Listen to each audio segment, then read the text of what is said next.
Ten to 6 in the evening. What a fucking annoying cunt.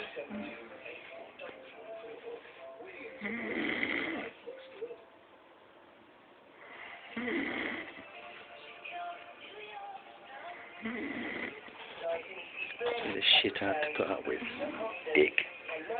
I'm never going to share another room with this fucking wanker in my life.